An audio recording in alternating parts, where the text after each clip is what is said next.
Abran sus Biblias en Marcos capítulo 8.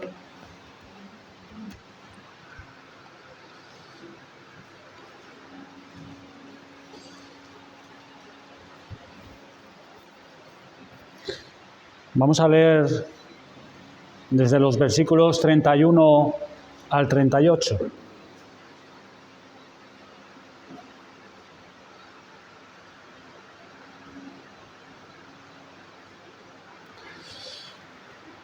Marcos 8, versículo 31 al 38. Y comenzó a enseñarles que le era necesario al Hijo del Hombre padecer mucho y ser desechado por los ancianos, por los principales sacerdotes y por los escribas, y ser muerto y resucitar después de 3 días. Esto les decía claramente. Entonces Pedro le tomó aparte y comenzó a reconvenirle, pero él, volviéndose y mirando a los discípulos, reprendió a Pedro diciendo: «Quítate de delante de mí, Satanás, porque no pones la mira en las cosas de Dios, sino en las de los hombres». Y llamando a la gente y a sus discípulos, les dijo: «Si alguno quiere venir en pos de mí, niéguese a sí mismo y tome su cruz y sígame. Porque todo el que quiera salvar su vida, la perderá. Y todo el que pierda su vida por causa de mí y del Evangelio, la salvará. Porque, ¿qué aprovechará al hombre si ganare todo el mundo y perdiere su alma? ¿O qué recompensa dará el hombre por su alma? Porque el que se avergonzare de mí y de mis palabras en esta generación adúltera y pecadora, el Hijo del Hombre se avergonzará también de él cuando venga la gloria de su Padre con los santos ángeles». Vamos a pedir la ayuda del Señor. Padre, Señor, en esta hora vamos a considerar tu palabra. Hemos venido, Señor, a alabarte y a adorarte, y también a participar hoy de la cena del Señor. Queremos recordar la muerte de nuestro Señor Jesucristo, sus sufrimientos. Señor, tú enviaste al Espíritu Santo para que Él nos recordara todas las cosas que tú has dicho. Por causa de nuestra necesidad, Señor, porque se nos olvidan, es que tú has instituido tu cena, estos símbolos,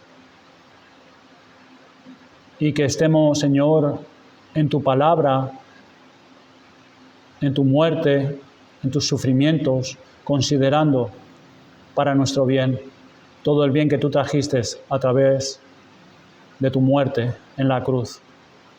Ayúdanos ahora, Señor, que no sea un mensaje más. Te pedimos que tú apliques, Señor, tu palabra a nuestras conciencias, a nuestros corazones, que ilumine nuestra mente, que en muchas cosas hay muchas tinieblas aún, y al igual que el corazón de tus discípulos, también nuestro corazón está endurecido. Ayúdanos, Señor, obra en nosotros. Enternece nuestro corazón y nuestros afectos sean dirigidos a ti. Te lo pedimos en el nombre de Cristo. Amén. Es un pasaje muy conocido. En algunas ocasiones ya hemos predicado este pasaje. Pero hoy le quiero dar un enfoque diferente, aunque está relacionado con los sufrimientos de Cristo, su muerte. ¿Cuándo es que Jesús comenzó a enseñar a sus discípulos que Él iba a padecer mucho y ser muerto? Cuando los discípulos respondieron a la pregunta que Jesús les hizo: ¿y vosotros quién decís que soy yo? Es cuando nos dice el texto que y comenzó a enseñarles. En los versículos 27 dice: salieron Jesús y sus discípulos de las aldeas de Cesarea de Filipo, y en el camino preguntó a sus discípulos diciéndole: ¿quién dicen los hombres que soy yo? Y ellos respondieron, unos Juan el Bautista, otros Elías, otros alguno de los profetas. Entonces él les dijo, ¿y vosotros quién decís que soy? Y todos sabemos la respuesta de Pedro y del grupo, pero aquí nos enfatiza la persona de Pedro. Tú eres el Cristo. Y es ahí cuando el Señor les empieza a enseñar. ¿Cuándo ocurrió esto? En la recta final del ministerio de Cristo. Jesús estuvo aproximadamente 2 años y medio enseñando, sanando, haciendo milagros, señales. Y es en este tiempo que decide retirarse con sus discípulos para prepararles a lo que iba a acontecer en pocos meses después. Ante la respuesta a su pregunta, leemos, como hemos leído, y comenzó a enseñarles que le era necesario al Hijo del Hombre padecer mucho y ser desechado por los ancianos, por los principales sacerdotes y por los escribas, y ser muerto y resucitar después de 3 días. Todos sabemos lo que ocurrió después, que Pedro tomó aparte a Jesús para persuadirle, para que no tuviera que pasarle estas cosas. Pero no quiero centrarme en por qué Pedro reaccionó de esta manera y ante la afirmación de su maestro. Ellos creían verdaderamente que Jesús era el Cristo, el Mesías, el ungido, pero tenían una idea errada de la tarea a la que había venido a Cristo a realizar, no entendían los tiempos. Más bien quiero centrarme en las palabras que Cristo dijo a la gente y a sus discípulos, y nos las dice también a nosotros hoy, después de casi 2000 años. Todas las palabras son importantes y dignas de nuestra consideración. Dice el versículo 34, y llamando a la gente y a sus discípulos, les dijo, si alguno quiere venir en pos de mí, niéguese a sí mismo,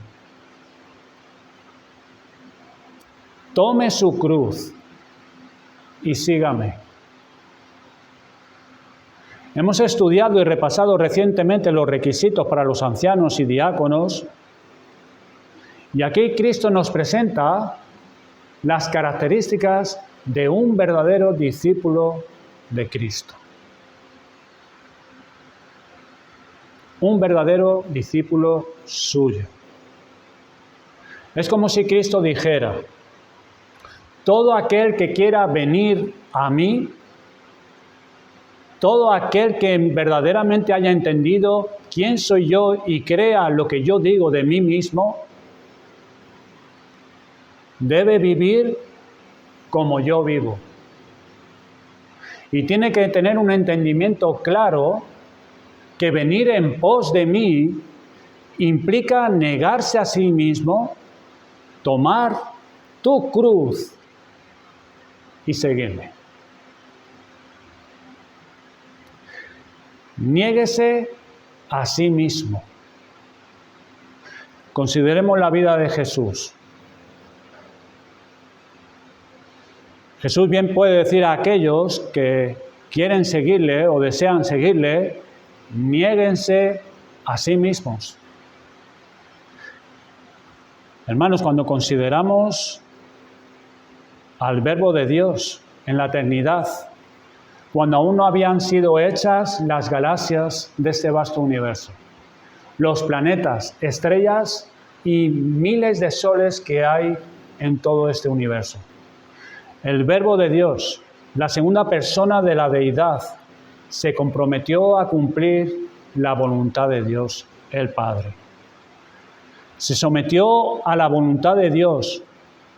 Se comprometieron mutuamente las dos partes, el Padre y el Verbo, a cumplir cada uno el plan divino para llevar a cabo la redención del hombre, la salvación del hombre. Pablo en la carta a los creyentes en Filipo los exhorta a la unidad, a la abnegación y la humildad, considerando a Cristo como ejemplo.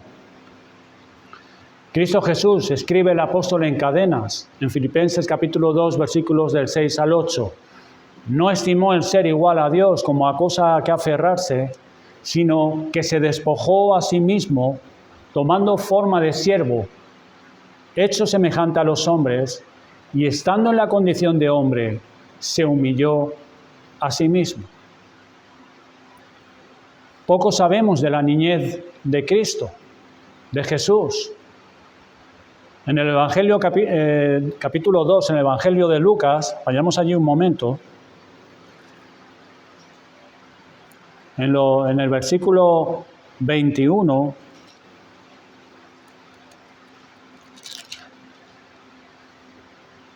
nos dice que cumplidos los 8 días para circuncidar al niño, le pusieron por nombre Jesús, el cual había sido puesto por el ángel antes que fuese concebido.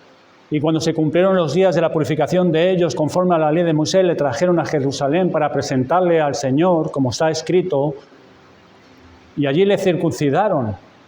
Y fíjense que en los versículos 39 y 40 del mismo capítulo, Lucas nos dice, después de haber cumplido con todo lo prescrito en la ley del Señor, volvieron a Galilea, a su ciudad de Nazaret, versículo 40, y el niño crecía y se fortalecía y se llenaba de sabiduría y la gracia de Dios era sobre él.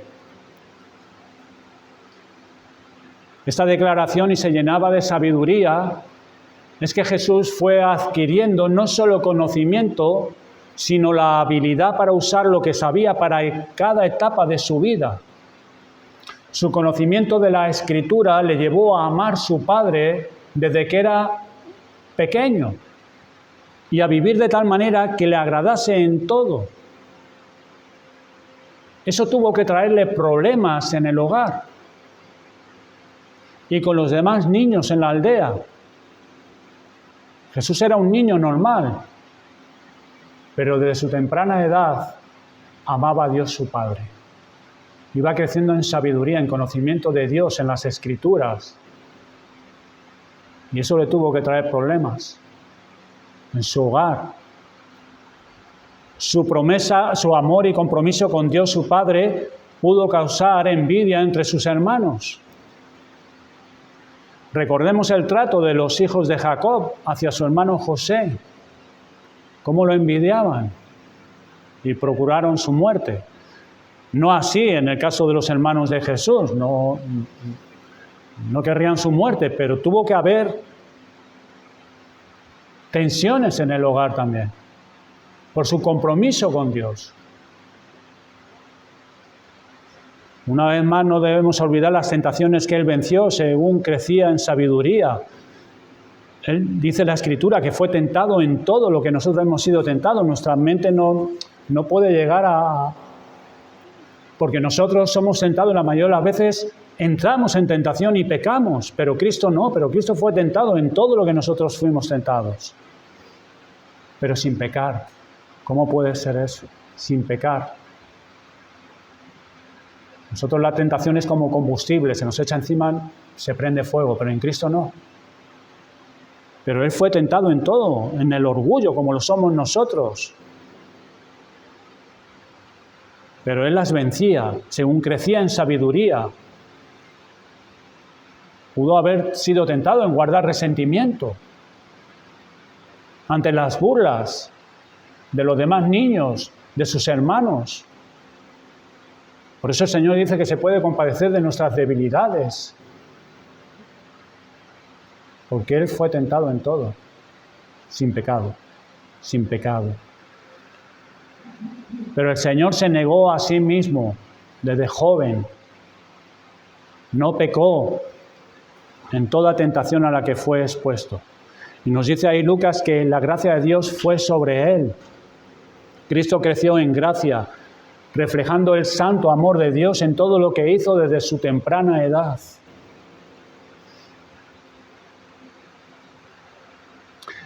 Desde niño cultivó los hábitos de la oración, la confianza en Dios, en el conocimiento de las Escrituras y el temprano hábito de la oración. Tenemos el relato que sigue en los versículos 41 al 52. Tenemos este relato conocido. Toda la familia viajó a Jerusalén, era la fiesta de la Pascua. Y cuando volvían a Nazaret se dieron cuenta que Jesús no estaba y regresaron sus padres, José y María. Y después de una búsqueda angustiosa, le hallaron en el templo, sentado en medio de los doctores de la ley, oyéndoles y preguntándoles. Versículo 46. Cuando sus padres le vieron, se sorprendieron y le preguntaron: Hijo, ¿por qué nos has hecho así?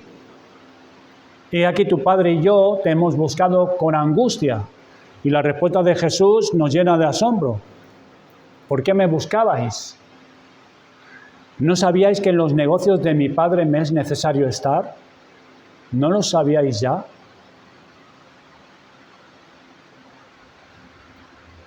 Y seguidamente Lucas nos dice que volvió con ellos y estaba sujeto a ellos. Esta creciente conciencia de su relación especial con Dios el Padre, no cabe duda de que esto crearía cierta tensión en sus relaciones dentro de la familia también. Consideren que sus padres, aunque eran piadosos, tanto José como María, tenían un conocimiento limitado. Dice el apóstol Pablo que nuestros padres terrenales nos instruyen según bien les parece. Y así sería también sus padres con Jesús. Pero aún así, con las limitaciones de sus padres y las debilidades de todo ser humano, aún así se negó a sí mismo y se sujetó a ellos. Cumpliendo así con el quinto mandamiento de la ley de Dios: honrarás a tu padre y a tu madre. Sabemos también que su padre vivía cuando Jesús tenía 12 años, pero algún tiempo más tarde José murió. Podemos imaginar la tensión añadida que esto habrá puesto sobre Jesús como el hijo mayor en el hogar, echando una mano a su madre en el hogar, cuidando a sus hermanos y sus hermanas más jóvenes y sacando adelante el negocio de la carpintería de su padre. Lucas nos dice en el 6:3, ¿no es este el carpintero, el hijo de María? Ya José no lo nombra, pero sí le ponen el título a Cristo: ¿no es este el carpintero, el hijo de María? Hermano de Jacobo, de José, de Judas y Simón. ¿No están también aquí con nosotros sus hermanas? Pues allí estaba Cristo. Todo ese tiempo fue un tiempo de abnegación, hasta que Dios su Padre lo llamó al ministerio. Y toda esa etapa oscura que tenemos entre los 12 a los 30 años aproximadamente, se resume en la declaración de Dios desde los cielos: este es mi Hijo amado, en el cual tengo complacencia. Toda su vida, desde pequeño. Este es mi Hijo amado, en quien verdaderamente me complace. Más adelante, cuando el Señor empieza su ministerio, sus hermanos manifestarían su malestar hacia Él. Cuando se burlaron de Él diciéndole que subiera a la fiesta y que si quería manifestarse a los judíos, que hiciera alguna señal, porque sus hermanos no creían en Él. En otra ocasión fueron a buscarle para tomarle por la fuerza, porque decían: está fuera de sí. Esto es, pensaban que estaba loco. Porque ni siquiera su madre y sus hermanos no creían en Él, nos dice el relato. Jesús vivió su vida cargando su cruz antes de tomarla para ir literalmente al Gólgota. Esa fue toda su vida, negándose a sí mismo, tomando su cruz. Desde el comienzo de su ministerio experimentó el rechazo y las amenazas de los hombres. Rodrigo nos ha leído Isaías 53. Las amenazas de los hombres, ser desechado, ser despreciado, pero no solamente en la cruz del Calvario, sino durante todo su ministerio por muchos hombres. Las argucias y trampas de Satanás para desviarlo de la voluntad de Dios, para que eligiera otro camino diferente al que Dios el Padre había trazado para él. Mas en todo tiempo cargó su cruz, negándose a sí mismo, siguiendo lo determinado de Dios para él. Y ahora bien, él puede exhortar a la gente y a sus discípulos y a nosotros: si alguno quiere venir en pos de mí, niéguese a sí mismo, tome su cruz y sígame. Esta exhortación es de vital importancia para todos los que estamos aquí. De hecho, es para todos una cuestión de vida o muerte, de vida eterna en oposición a la muerte eterna. Venir en pos significa unirse a Cristo como discípulo. Si quieres ser mi discípulo, dice Jesús, entonces debes negarte a ti mismo. En el contexto del pasaje significa decir no a su viejo yo, al yo como es sin la gracia regeneradora.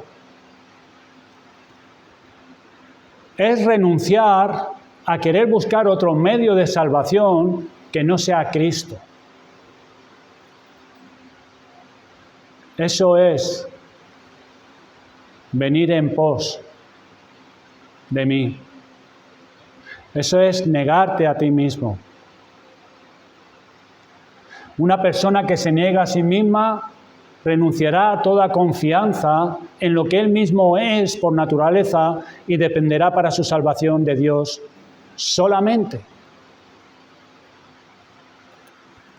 Jesús dice que si alguno quiere ser su discípulo, debe, además de negarse a sí mismo, tomar su cruz. ¿Qué es tomar la cruz? Pues lo que Pedro no quería ni para él ni para su maestro.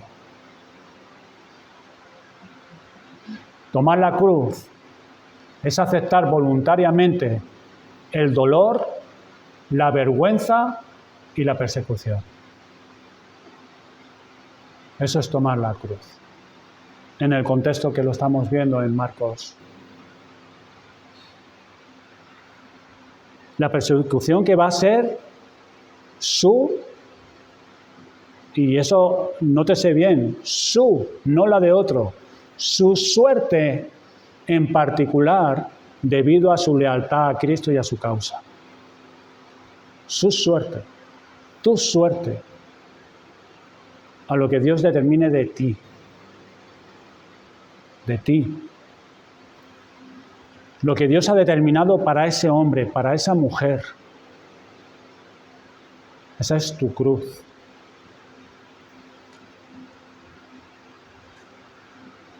Y debe comenzar a seguir, debe continuar siguiendo a Jesús.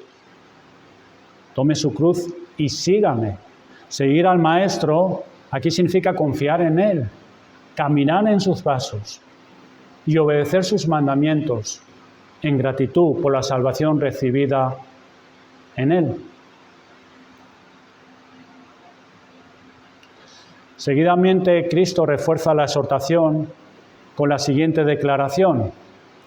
En nuestro texto, en Marcos 8:35, porque todo el que quiera salvar su vida, la perderá. Y todo el que pierda su vida por causa de mí y del Evangelio, la salvará. Estamos ante una de las muchas paradojas que hallamos en la Biblia. Una paradoja es una declaración o una afirmación que parece contradictoria, porque todo aquel que quiera salvar su vida, la perderá. La perderá. Exactamente qué es lo que desea salvar ese hombre, esa mujer. su vida a sí mismo. Es lo que desea salvar. Esto es su propio ser inmaterial e invisible, considerado sin la gracia regeneradora. Es el hombre o la mujer que se aferra a esa vida pecaminosa, sujetándose a ella tenazmente. Eso es lo que quiere salvar. Es la persona que vive para sí misma, pensando solo en ella y no en otros. Es la persona, es el hombre y la mujer que vive para su propio placer, amontonando posesiones materiales, deseando adquirir fama, prestigio, imaginando que estas cosas pueden darle la paz y la satisfacción interior que está buscando. Eso es lo que desea salvar. Su integridad, su apellido, sus títulos, su reputación.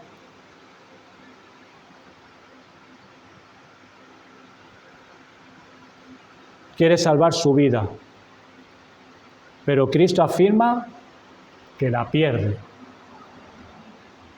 La pierde. Qué extraño que alguien quiera salvar su vida, pero al querer hacerlo, la pierde.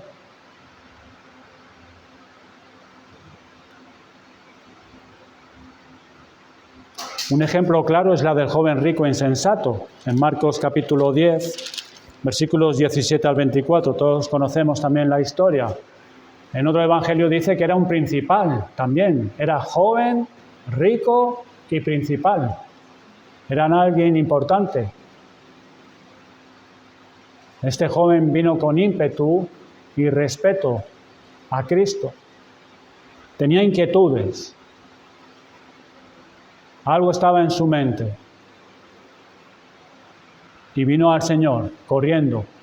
No le importó que los demás le vieran corriendo y se puso de rodillas. ¿Qué haré para heredar la vida eterna? Jesús cita la ley, capítulo 10, versículo 19. Los mandamientos sabes: no adulteres, no mates, no hurtes, no digas falso testimonio, no defraudes, honra a tu padre y a tu madre. El joven rico dijo que todo esto lo había guardado de su juventud. Él tenía una conformidad externa a la ley, pero estaba ciego a la condición verdadera de su corazón.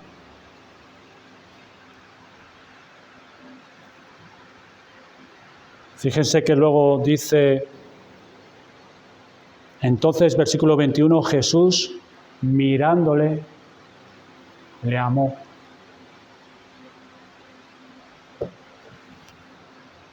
La sincera compasión de Cristo hacia el hombre pecador. Y le dijo, te falta una cosa. Anda, vende todo lo que tienes y dalo a los pobres y tendrás tesoro en el cielo. Y ahora viene lo importante. Y ven, sígueme tomando tu cruz.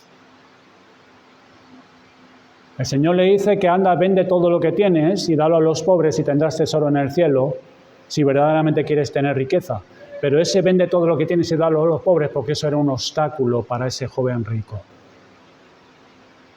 Pero el mandamiento para ser un verdadero discípulo y tener vida eterna es ven, sígueme, tomando tu cruz. Tu cruz. Cristo puso el dedo en el problema central de este hombre, un corazón codicioso.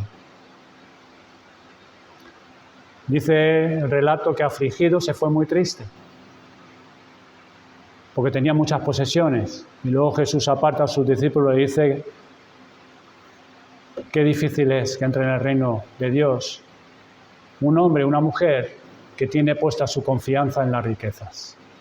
Es muy difícil, no imposible para Dios, porque para Dios no hay nada imposible, pero es muy difícil, es un gran obstáculo. Quiso salvar su vida y la perdió. La perdió. En nuestro pasaje, Cristo hace dos preguntas retóricas a la gente y a sus discípulos.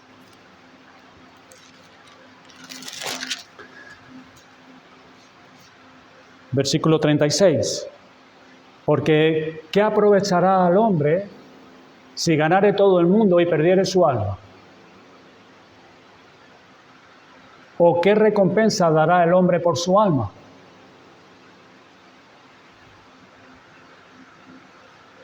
A la primera pregunta la respuesta es que no le aprovechará nada, porque de este mundo, lo hemos dicho siempre y lo hemos oído, nos vamos a ir como vinimos,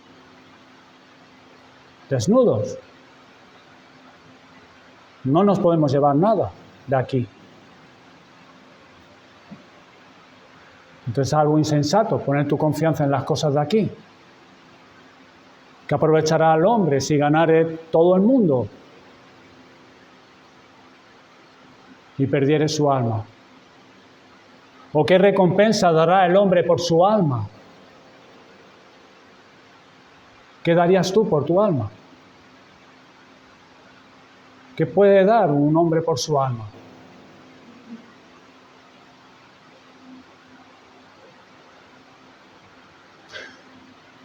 A la pregunta, ¿qué recompensa dará el hombre por su alma? El hombre no aporta nada para su alma. No puede, en la condición que está. El hombre no regenerado no dará nada por su alma, porque no la valora como debe.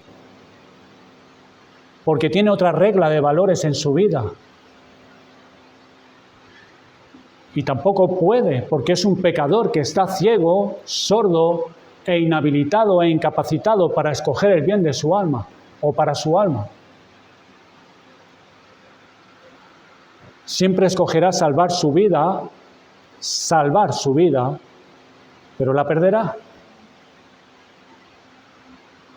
Por eso Cristo dijo, me es necesario padecer mucho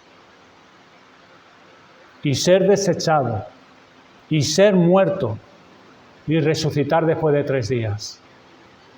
Me es necesario. Hermanos, nos era necesario que Cristo muriera en la cruz porque estábamos perdidos. Nos estábamos perdiendo porque queríamos salvarnos a nosotros mismos. Jesús dijo en Juan, capítulo 12, versículo 24, de cierto os digo, si el grano de trigo no cae en la tierra y muere, queda solo. Pero si muere, lleva mucho fruto. Jesús a lo largo de toda su vida tuvo que enfrentar tentaciones de tomar otro camino, pero Él siguió firme, negándose a sí mismo, sometiéndose a la voluntad de Dios su Padre, porque a eso había venido, a salvar al hombre. Por eso el Señor dice, me es necesario.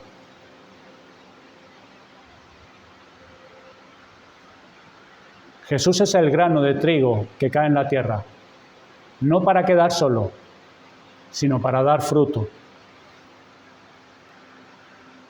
para llevar mucho fruto. Jesús tenía en mente los logros de su muerte en la cruz. Por eso dijo, me es necesario.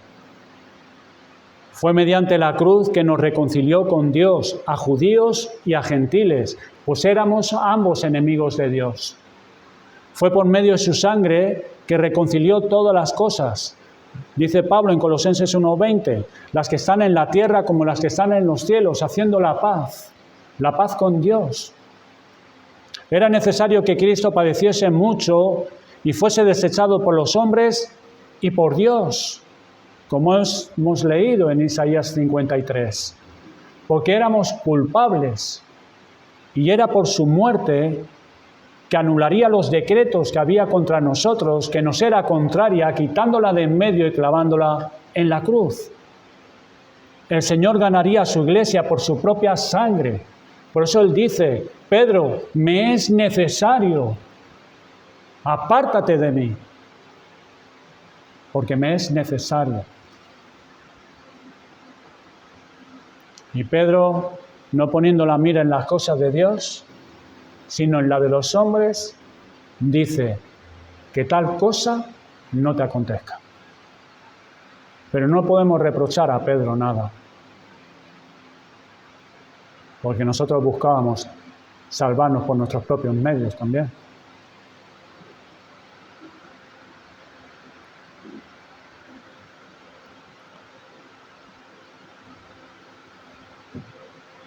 Cristo preguntó, ¿y vosotros quién decís que soy? Esta es la pregunta más importante que se le hace a todo hombre y a toda mujer. Y depende cómo respondan, ¿está la felicidad aquí en este mundo y en la eternidad? ¿O la perdición en esta vida? Aquí y ahora, y en el futuro la tribulación y las tinieblas eternas, para siempre. Si deseas salvar tu vida a tu manera, esto es viviendo para ti, para tu propio placer en este mundo, perderás tu alma. Perderás tu alma. Si hay algún hombre o mujer que opta a salvar su alma por otro medio que no sea el que Dios ha designado, esto es, a través del arrepentimiento y la fe en Jesucristo, su alma se perderá eternamente.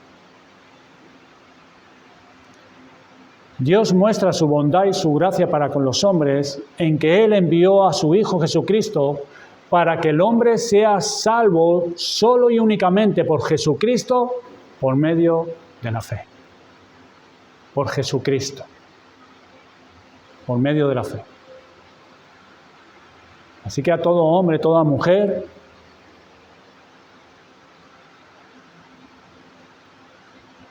que no tiene el Espíritu de Cristo, que pueda pensar seriamente en estas cosas y pueda responder y pierda su vida para salvar su alma. Hermanos, Cristo nos dejó ejemplo para que sigamos sus pisadas. Ser discípulo de Cristo es la mejor vida que podemos vivir. No es fácil, pero no es imposible. Es difícil, pero no imposible, ser un discípulo de Cristo. Vivir como Él dice que debemos de vivir, negándonos a nosotros mismos, negándonos a nuestros pecados, ahondando en nuestro interior, para poder confesar nuestros pecados, para negarnos a nuestros deseos, a nuestros planes. Cristo se dio a sí mismo por nosotros. Él pagó la recompensa por nuestra alma, tomando su cruz.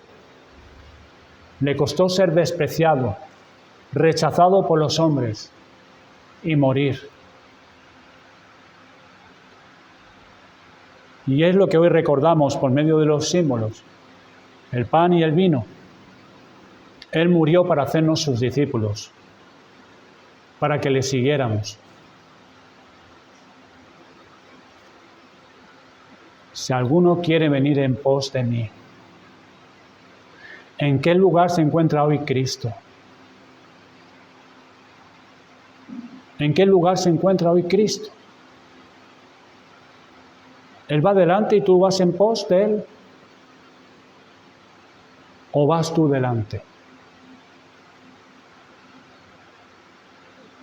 ¿En qué lugar se encuentra Cristo en nuestras vidas hoy? Hoy. En nuestras decisiones.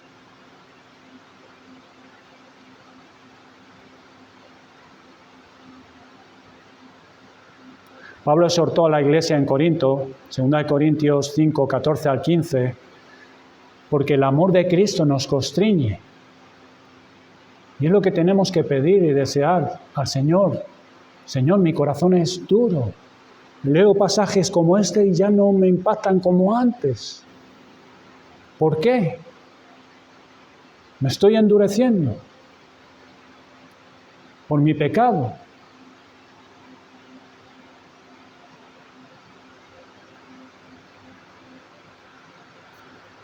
Nos debe constreñir el amor de Cristo, la cruz de Cristo, como hemos cantado el himno, pero se nos olvida, no lo consideramos realmente. Luego en nuestra lucha personal de negarnos a nosotros mismos, de luchar contra nuestro pecado, de seguir a Cristo, de tomar nuestra cruz.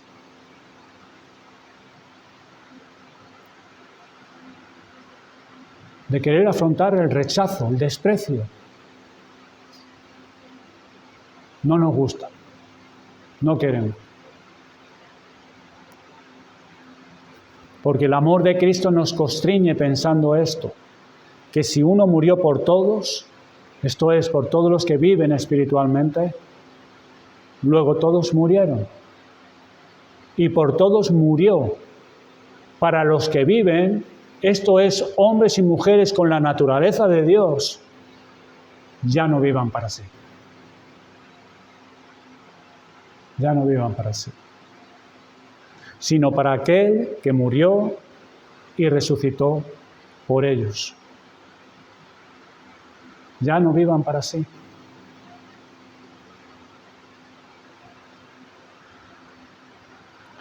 Hermanos, comprometámonos con Jesucristo a renunciar a vivir para nuestros propios fines. Fíjese en la oración de Francisco de Asís. Esto es otra paradoja. Es dando como uno recibe. Es perdonando como uno es perdonado. Es muriendo como uno resucita la vida eterna. Si Él tomó su cruz y se dio por nosotros, así mismo por nosotros, que nosotros voluntariamente nos sometamos a la voluntad de Dios, como Cristo lo hizo, y tomemos nuestra cruz. Tomemos el valor y confesemos a Cristo como el único mediador entre Dios y los hombres y el único salvador de los pecadores. ¿Sabe lo que traerá eso a nuestra vida? En nuestra generación en la cual vivimos.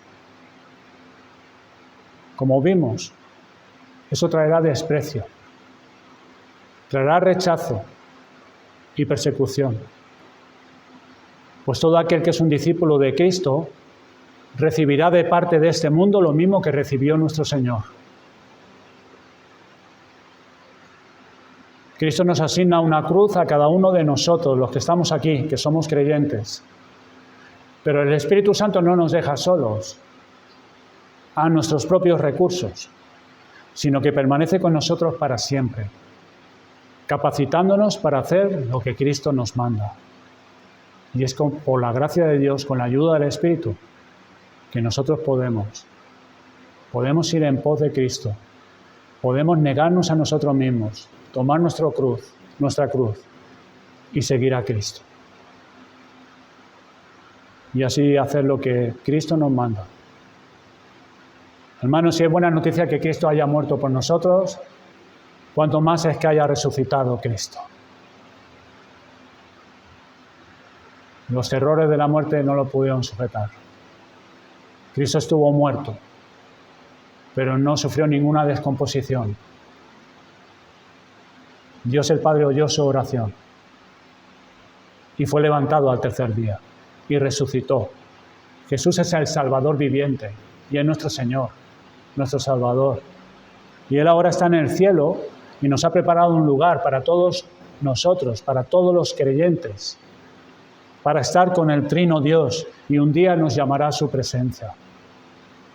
Mientras tanto, hermanos, crezcamos en el amor por Cristo y por los demás,